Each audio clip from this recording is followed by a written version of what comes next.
everyone, I'm Senior Conservator Carolyn here at the Manitoba Museum, and today we're going to talk a little about historic textiles, and particularly textiles that are composed of silk.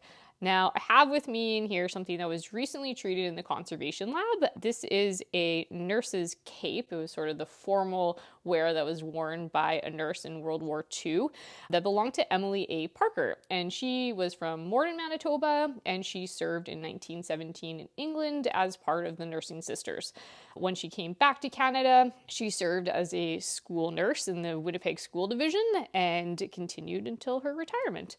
This cape, because of its long history, it's almost 100 years old now, had suffered a little bit of damage, and particularly silk can be different than other historic textiles that we have in the museum's collection. So silk sometimes has a very weighted, heavy feel. It's very luxurious looking. And that's because metal chlorides are actually added to give that volume in the weight. And with time and incorrect light levels or relative humidity, those chlorides can actually break down the protein structure that's in silk. So we brought it into the conservation lab.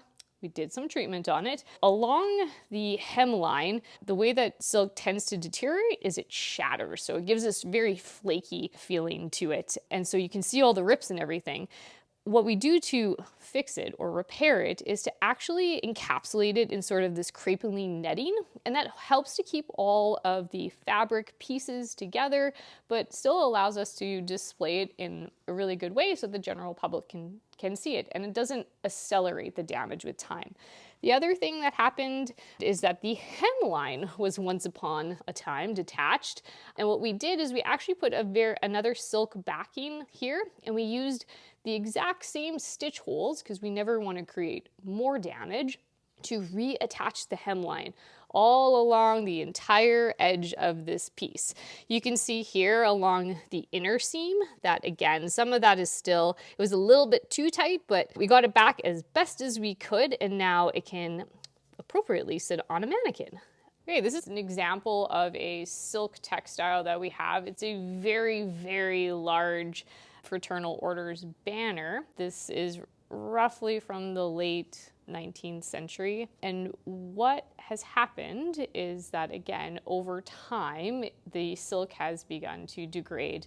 Now, this has already been treated in the conservation lab, but areas on the lower part over here were all shattering and fraying everywhere because that silk protein had eventually degraded from so much exposure from sunlight. And you can see that in the top part of the banner where there's this very vibrant blue, which then kind of disappears along the way. And again, things like sunlight and relative humidity and dirt and dust and all those things can accelerate our objects, causing this damage.